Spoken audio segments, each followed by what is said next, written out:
মহোৎসব পালন করুন, বনদপ্তর কর্তৃক আয়োজিত বন মহোৎসব পালন করুন, বনদপ্তর কর্তৃক আয়োজিত বন মহোৎসব পালন করুন।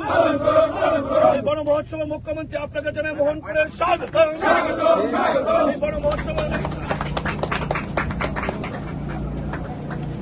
মাননীয় প্রধানমন্ত্রীজির যখনই যা স্লোগান যখন দেন অনেক চিন্তা ভাবনার পর, আমি এর আগেও সব জায়গায় আমি বলেছি যে মেরে মাটি মেরা দেশ, এই ধরনের যে স্লোগান 75 সীমান্ত গ্রাম বীরকা নাম, এই যে অদ্ভুত অদ্ভুত স্লোগান উনি সবসময় দিতেন। আমাদের যখন অগাস্টে 15 অগাস্টে উনি স্লোগান দিয়েছেন যে হর ঘর তিরঙ্গা, যে প্রতিটা জিনিসের কত তাৎপর্যপূর্ণ এবং কত ইম্পর্টেন্ট গুরুত্বপূর্ণ সেটা কিন্তু সবসময় আমরা দেখি।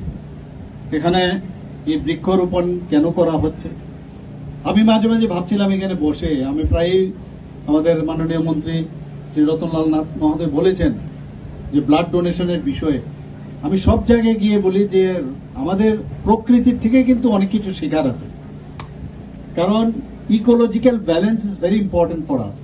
আমরা এই ভারসাম্য রক্ষা আমাদের প্রতিনিয়ত আমাদের করা উচিত।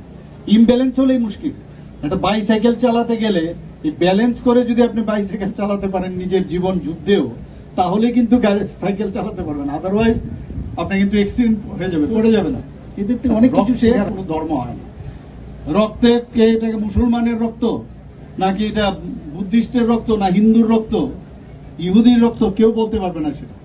এখানেও আমরা যদি গাছকে আমরা দেখি, এই গাছ এটা কি হিন্দুর গাছ না মুসলমানের গাছ, না এটা কি ট্রাইবেল গাছ, না এটা নন ট্রাইবেল গাছ, এরকম না।